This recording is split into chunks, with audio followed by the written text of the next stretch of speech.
श्रीमद्भागवत द्वितीय स्कंध दशम अध्याय श्री शुकोवाच। शुक कहन्ति राये शृण ए भागवतर लक्षण दश प्रकारे भावचिन्ति पुराण पुरुष बोलान्ति ताहा कहिबा एके एके प्रस्तावे तोहर सम्मुखे सर्ग विसर्ग भूतिस्थान पोषण मुक्त विद्यमान मन्वन्तर वंशानुकथा निरोध आश्रय व्यवस्था दश विशुद्धि अर्थे रहे नवलक्षणे जेवा होए वेद विचारी अनुमाने तत्व कहन्ति मुनिजने आकाश शब्द तनुमात्र महत अहंकार तत्व एहांक जन्म कर्म कही स्वर्गर गुण मत देई ब्रह्मार गुण विपरीते विसर्ग पंच समचित्ते विष्णु विजये स्थान कही पोषण अनुग्रह होई मन्वन्तर जे साधु धर्म कर्म वासने रुचि उति नाम विष्णु विजये स्थान कही पोषण अनुग्रह होई विष्णु अवतार चरित तदन्ते वर्णे जे उकत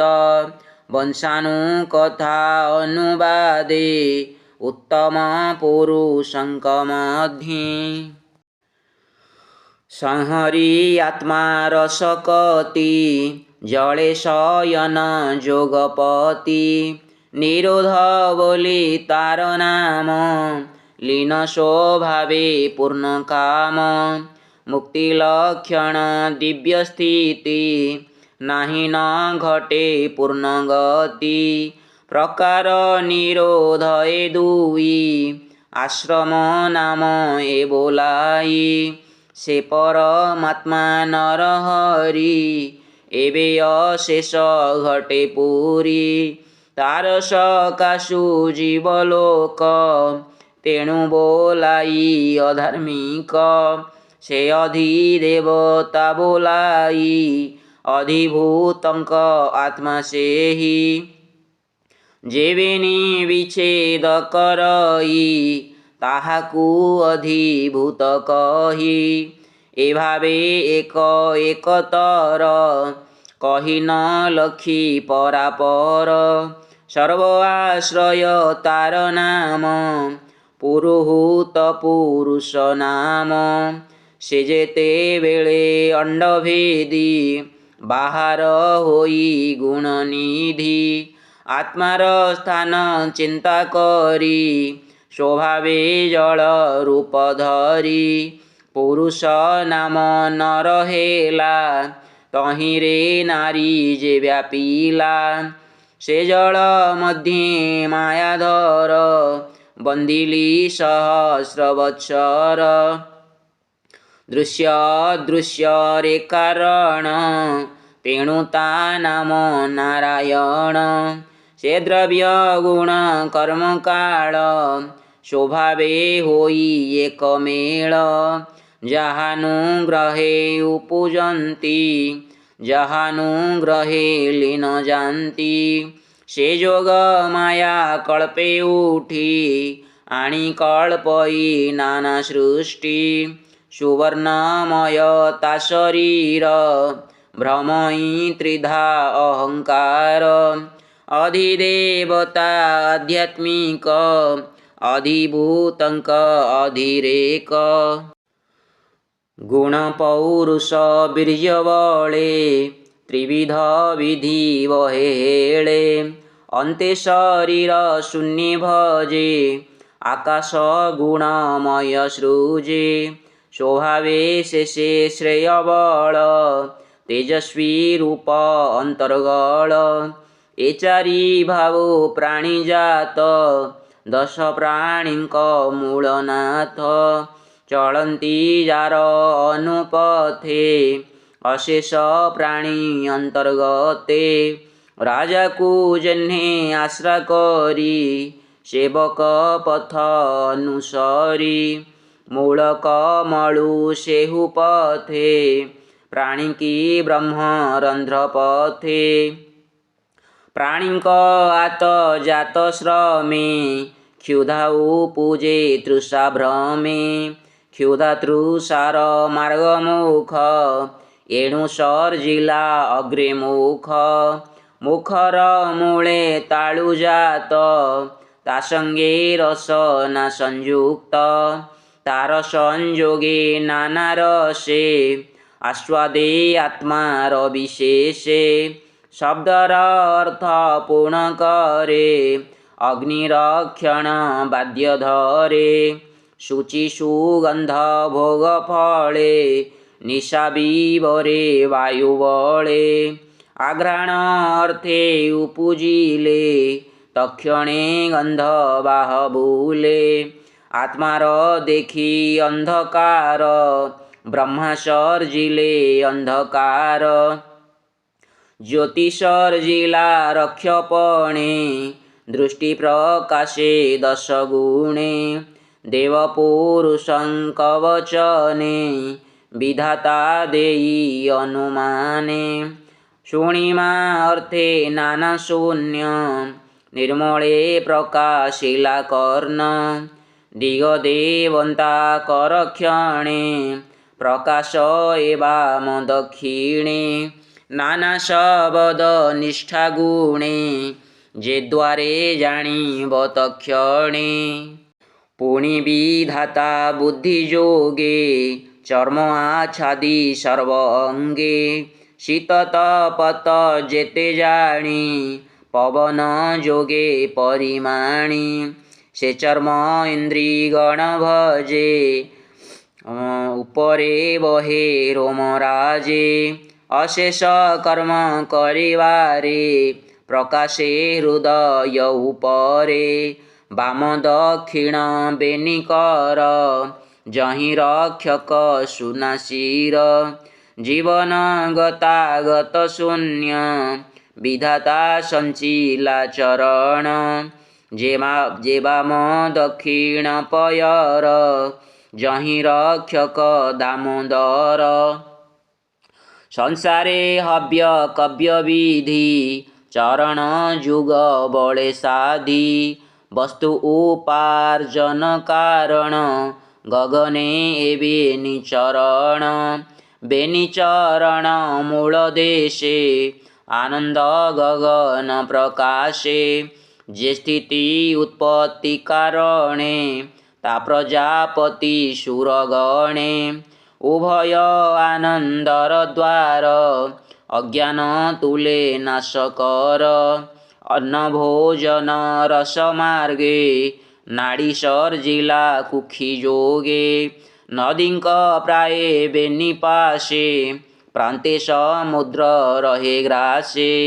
ଉଭୟ ନାଡ଼ି ନାମ ତୁଷ୍ଟି ସମୁଦ୍ର ନାମ ବହେ ପୁଷ୍ଟି ଆତ୍ମା ମାୟାକୁ ଇଚ୍ଛା କରି ସତ୍ୟ ହୃଦୟ ରୂପ ଧରି ନାମ ସଂକଳ୍ପେ ଚନ୍ଦ୍ରମନ ହୃଦୟେ ଏହାଙ୍କର ସ୍ଥାନ ହୃଦୟେ ଆବରିବା ସେ ଅସ୍ଥି ସର୍ଜିଲା ପୃଷ୍ଠ ଦେଶେ ଅସ୍ଥି ଭିତରେ ମଜ୍ଜା କଲା ଉଦରେ ମେଦ ଭିଆଇଲା ତାର ଉପରେ ମାଂସ ଧରି ରୁଧିର ଆଭରଣ କରି ତାର ଉପରେ ଚର୍ମ ଲୋମ ମଜ୍ଜାର ମଧ୍ୟରେ ରହେ ସୋମ ଏମନ୍ତ କରି ସପ୍ତ ଧାତୁ ପ୍ରାଣୀ ଜୀବନ ମୂଳ ହେତୁ ବାସ୍ତରି ଶସ୍ତ୍ର କଲା ନାଡ଼ି ହୃଦ କମଳ ମଧ୍ୟେ ବେଢ଼ି ପ୍ରାଣର ହଇ ୟାଙ୍କ ମଧ୍ୟେ ଅନ୍ନର ରସ ମୂଳ ଭେଦେ ଘେନିଣ ନାଡ଼ି ମଧ୍ୟେ ଯାଇ ପ୍ରବେଶ ସର୍ବାଙ୍ଗରେ ନେଇ त्रिगुणात्मक इंद्रियगण सर्वविकार आत्ममन बुद्धि विज्ञान स्वरूपिणी जेणे संसार माया जीणी अवनी उदक नळ पवन आकाश मंडल एमंत कहिली मुतोते विष्णुर स्थूल रूप जेते ए जीव ब्रह्मांड धारण बेष्टित अष्ट आभरण पृथिवी आदि पंचभूते एमंत बुद्धि अहंकृते ए अष्ट गुणे आवरण एमंत ब्रह्मांड घटन जे स्थूल रूप ए जाहार एहार परे सूक्ष्मकर से निर्विकार निरंजन अनादि मध्यम निधान से शून्य मध्य निराकार मन वचने अगोचर ए स्थूल सूक्ष्म रूप धरी से खेले आत्मा माया करी पंडिते न मानन्ति एहा सृष्टि संकल्प विष्णु माया पशुबालक रूपे हरि से ब्रह्म रूपे अवतरी एमंते क्रिया नाम धातु कर्म अकर्मकर हेतु सर्वसंकल्प क्रिया अर्थे शुण कहिबा आउ केते आत्मा को भिन्न भिन्न करी से प्रजापति रूप धरी मन को सर्जिला कहेले ऋषि देवता पितृमेले सिद्धचरण विद्याधर गंधर्व असुर किन्नर गुह्यक अप्सराजे दक्ष नाग किं पुरुष प्रत्यक्ष खगौरग मातृगण रक्ष प्रेत पिशाचिगण भूतकुष्मांड विनायक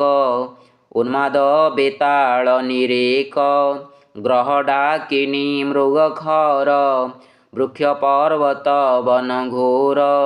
त्रिविध चतुर्विध आने केवल स्थल विनाशने गगन अंतरिक्ष चर कुशल अकुशल पर एते प्रकारे नाम गति आत्मार बळे प्रजापति गुण प्रभेद तीनि लोक के देव दानव नरक सत्यरे सुर रूप होई लक्ष्य मनुष्य संभवई तम गुण रे अधोगति पापिष्ठे तहि विश्रामन्ति ये तीनि लोक तीनि गति भावे सर्जिला प्रजापति से गुण चित्र प्राय होई स्वभावे भिन्न भिन्न देहि एक आर एक न गणिले निश्चले रही न पारिले ता देखी प्रभु नरहरि तक्षणे धर्म रूप धरी विश्व को पाळिबार अर्थे देव मनुष्य पशु जेते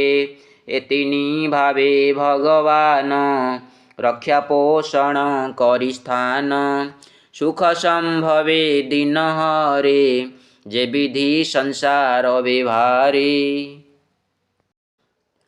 सृष्टिर भोग अन्ते हरि कालाग्नि रुद्र रूप धरी आत्मार क्रीडा नाश करे बालक प्रकार व्यवहारे सर्वहरई अवसाने जिमुत जेसने गगने जे भावे हरि गुण जेते देवे चिंतिवे जहि चित्ते सृष्टिर आदि जन्म काले जे कर्म साधे जोग बळे स्वभावे कर्म जार नाही विष्णुर माया प्रकाशई ए ब्रह्म कल्पित संसार विकल्प नामटिए हार ए नित्य साधारण विधि जे पूर्व काळू ही प्रसिद्धि भावे कहिलु कल्पगुण राजन सावधाने शृण। शौनक उवाच हे सुत कह विष्णु कथा क्षणे छाड़िव मन व्यथा। पद्मकल्पर कथा कह क्षणे ना लागे भवमोह। से दुर्योधन दुष्टवाणी विदुर सभा मध्ये शुणी। कुटुंब आशा दूर करी बने पशिला कि विचारी। पृथ्वी कला पर्यटन वन पर्वत घोर वन। कैवल्य भावे इच्छा कला अनेक तीर्थ से भ्रमिला। मैत्रेय मुनि संगे तार काहीं होइला एकाश्वर।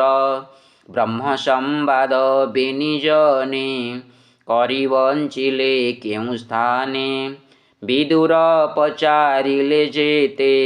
मैत्रेय बोधिले जे मन्ते। पुणी से बंधु त्याग शोके